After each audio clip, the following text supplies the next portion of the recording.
Hi, I'm Amanda Sears. I'm the horticulture agent here in Madison County, Kentucky, and I'm going to talk to you today about a few ways to how not to kill your tree.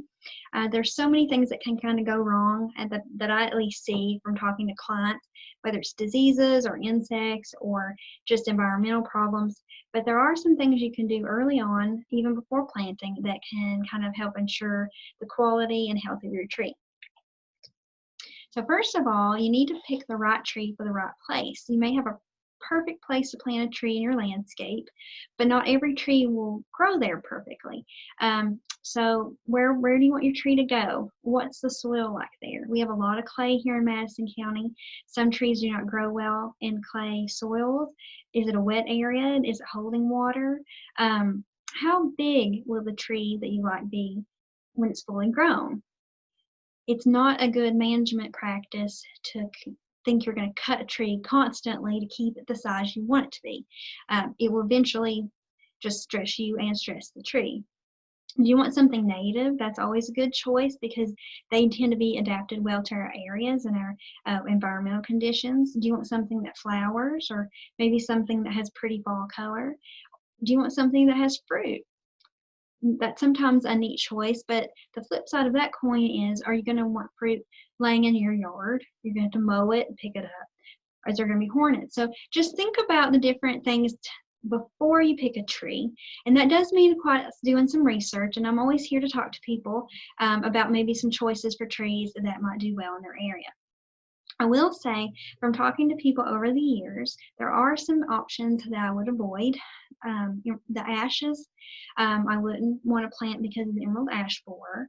Um, Also, a fringe tree, which I think is native, but it is also affected by the ash borer. Blue spruces tend to have a disease problem that's fungal in our area because of all of our moisture we have here. And white pines don't have a very long lifespan because of all of our clay soil and our higher pHs. So those are just a few I would avoid. Bigger is not always better. Sometimes you'll go to a nursery and you'll see an extremely large tree, and that can seem tempting because it's an automatic landscaping. But instead, think about in terms of what kind of root ball or what's the root size on that. Does it have a root ball that's adequately big enough to put enough energy into the top part of that tree? Trees and woody plants take about 3 to 5 years to establish themselves in a landscape, and during that time, they can actually show some signs of stress. So the larger the tree, sometimes the harder they are to establish themselves. And so where you see that trees that are extremely large that get planted tend to have more spots on the leaves, maybe some dieback, like in the picture to the right. We call this transplant shock. And really, when I talk to people about their trees that they call, one of the first questions I ask is, how old is this tree? When was it transplanted? Because transplant shock is probably one of the biggest issues we deal with. Now, also, I like to tell people, maybe not to buy that large, super big tree. Maybe it would be better to get a medium size or even a smaller tree, because I think over time, that smaller medium sized tree will catch up to that larger tree, and maybe it will actually have less problems in the long run. So at planting, it's very important to dig a good hole. Don't skimp on the hole. You want to make a hole that's 3 times the width of the root ball. And that can be difficult because sometimes the bigger the tree, the bigger the root ball. But if you have clay soil, which we commonly have here, you actually need to make it even bigger. Now, don't make it any deeper than the root ball. And that can be tricky because sometimes when you're looking at the root ball, there'll actually be soil piled on top of it. And so what you have to do is run your finger along the trunk until you can feel where that top of the root system starts, and that is actually the top of the root ball. And if there is soil there, you need to take it off. Also, I would remove the burlap and the cage from the root ball. Sometimes people don't think they need to do that, but the burlap sometimes has plastic in it that will not break down. And also, will the burlap break down fast enough to allow my roots to continue to grow there? Because otherwise it's going to become a circling root.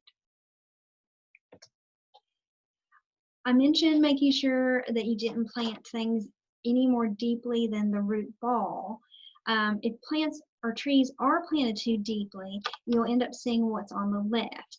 And it took me a few years to figure out this to be a diagnostic tool, but trees should naturally have a flare at the bottom, like the one on the right.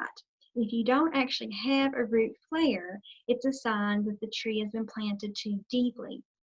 And so that's a major stressing factor to a tree and will probably lead to a shorter life. It should not go straight into the ground like a pole. Do not add anything to the hole at planting other than what was in the hole that you took out. And so that's very tempting here because we have a lot of clay in our soil. And we want to put back in something maybe more porous, maybe compost, maybe potting soil. But what ends up happening is that if you do that, the roots will only grow in the path of least resistance and they'll end up circling because they don't want to go into that harder clay. And so what you end up basically creating is a terracotta pot with a tree in it. Now the picture to the right is a little extreme.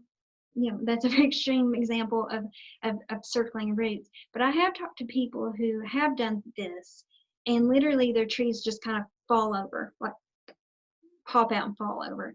So that is also extreme. But just keep that in mind. Don't put anything, and I might as well go ahead and that includes don't fertilize at planting either. It can hurt the roots. So people do want to do anything they can to help their trees survive. You know, what can I fertilize them with? What can I do? I wouldn't fertilize at planting or probably even the first year of growth, but watering. We tend to have enough water here in Madison County, Kentucky. Sometimes it's uneven. We do have drought from time to time, but trees need an inch of water a week, and it might be a good idea to get a rain gauge so that you can kind of keep up with how much water we are getting.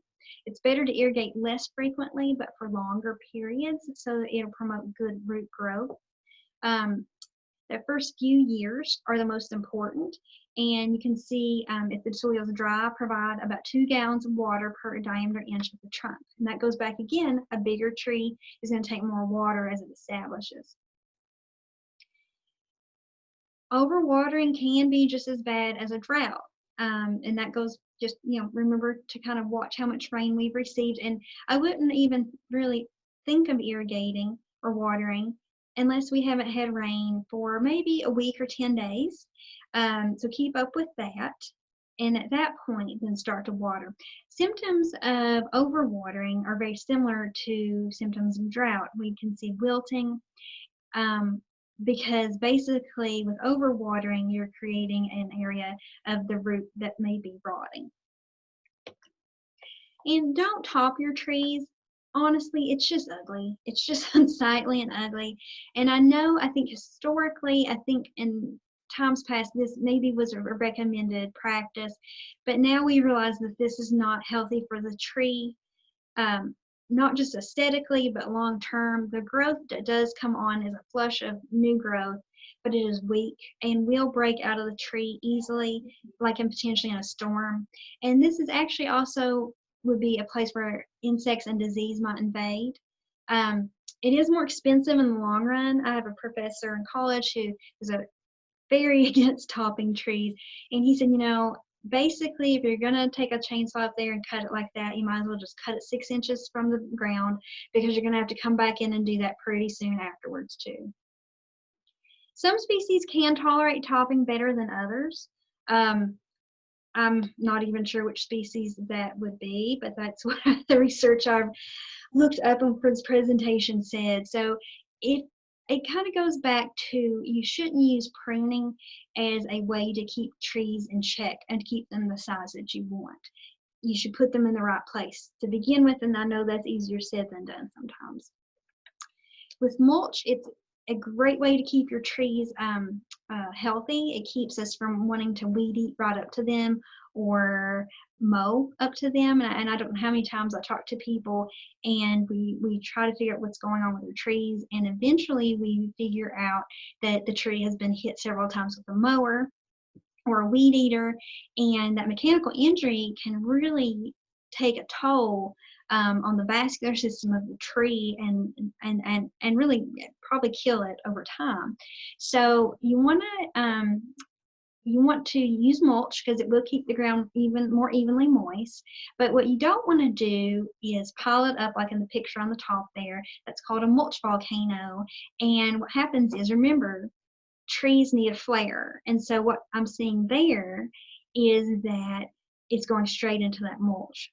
And so it's like the tree has been planted too deeply. And the picture on the bottom right there shows that the roots have actually started to pop up because the tree thinks that it's been planted too deeply. So what you want to do is actually mulch away from the tree, maybe even leaving an open area right around the base of it, but go at least 3 feet with the mulch and 2 to 4 inches deep. This is actually a resource that I've just recently come across, treesaregood.org. This is a great place to find trained arborists from anywhere in the world. You just type in your area code and they'll pop up. But also goes into details like about choosing the right tree and plant health care. I found this really great table that tells, during the year what you would actually be doing at each stage. And actually, this is from what they call the tree owner's manual, and I printed it off, and it's actually sitting on my desk now because it has some really good information. For more information, the horticulture department in UK has a really great list of native trees of Kentucky, and you can click on them for pictures and for more information on each one. Unfortunately, there's not a great resource in terms of plant this tree at this site or not this site for Kentucky at this time. That's something that actually the foresters are working on. But I did find that link there for trees in Louisville. And while they may not fit every site across Kentucky, that is a great place to start doing your research. If you find a tree that you like there, maybe if you'd like to contact me, I can help you do a little more research to figure out what might fit your needs. The tree owner's manual I mentioned a moment ago. More information about topping trees. Amy Aldendorfer in Hardin County wrote a really good article about why it's not good. And then just a little more information about transplant shock, which honestly is probably the biggest thing that I deal with when I talk to people about their trees. So kind of went through that quickly. And of course, tree health is, we could spend a year talking about it. So I know this was probably about 20 minutes. So if you have more questions, please contact me. Whether you are in Madison County, Kentucky or not, I'd be glad to talk to you. Just let me know. Hope you all have a great day. And if you need anything, I hope to hear from you.